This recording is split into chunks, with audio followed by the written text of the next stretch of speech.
Hi there, and welcome to this post on how to begin working with your inner critic.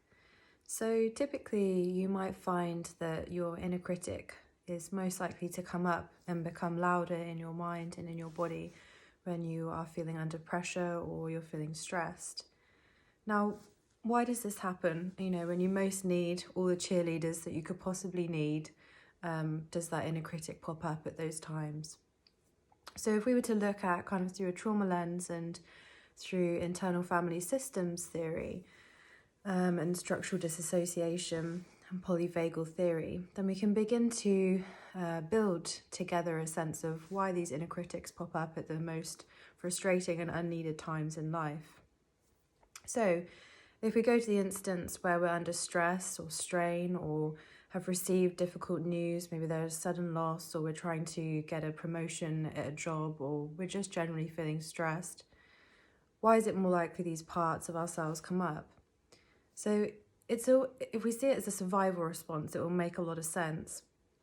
Back when we were younger, we would have learnt that somehow if we were to push ourselves harder, to give ourselves these messages that lead us to perhaps overachieve or not really value what we're doing in the present moment, when we're kind of giving ourselves a never-ending goalpost that continually moves ahead of us, which then can lead to burnout and exhaustion and a sense of never achieving our goals.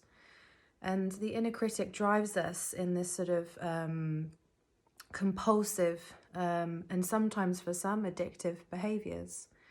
Now, what's this mechanism? Why do these behaviours emerge? So if we look at the fear response and our survival response that gets triggered when threat comes into our lives. Now, this can stem back from early childhood, or we might develop it later in life through adolescence, or at any point that we may be under stress or strain, we learn coping mechanisms that are there to try and equip us to live life. Now, that's not necessarily that we live life in a place that is nurturing ourselves and fulfilling our well-being. It may be that we're living life just to survive, and how different those two states are. So what does the internal critic help us do? Well, they help us just live life. But we live life through the experience of fear, as the perception that inner critic holds is that they are a necessity and they are needed for you to remain in a place of safety.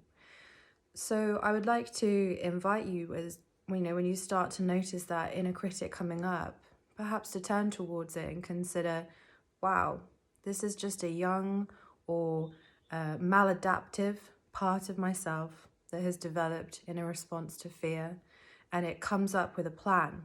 It has a plan that the harder I work you, or the harder I work myself, the further away from the threat I can get. It may also be linked to feelings of shame or guilt that we need to achieve something for others as well. So we may have an internalized critical parent, which is another fear response, that we must change and adapt who we truly are as a being, where actually we may be thriving in life as opposed to surviving. So we change our behaviours to meet the needs and expectations of that parent or caregiver or partner, some form of external impetus that leads us to want to be gratified by their attention or their care, or they have something that we long for. So we are likely to adapt around them. So going back to that critical part within ourselves, it can be an internalized critical parent, and it can be protector parts, which would be more of an internal family systems approach to this. Now, what is that strangely inner critic trying to protect us from? It's said it is a fear response. So, as said before, if you start to notice that inner critic coming up, see if you can begin to guide from more of a nurturing parent perspective, or just from a sense of adult towards that inner critic, just letting them know maybe a couple of things. Firstly, you're not in trouble. How would it be to let those younger parts know that right now you're not in trouble, even if you haven't done the laundry that you've committed yourself to do first thing in the morning? It's okay if you don't. You're not in trouble, because the inner critic is very likely to overburden the nervous system and mind with a lot of expectation. So then that basically creates stuckness and feeling frozen, and then we never get anything done. So it's a bit of a double bind situation. So they really need help. These inner critics really need help from us. They need help from our developing adult perspective, the rationale that that adult provides, but also the calm and perhaps also the love that that adult can bring, or the nurturing parent, in towards the system and in towards the body.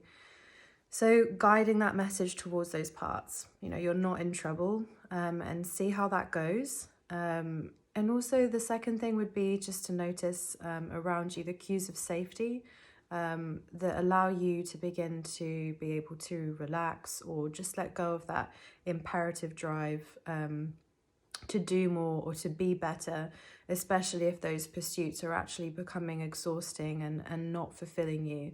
Now, obviously, with everything, there's a yin and a yang, and being motivated to achieve is an incredible thing, and it's part of self-development.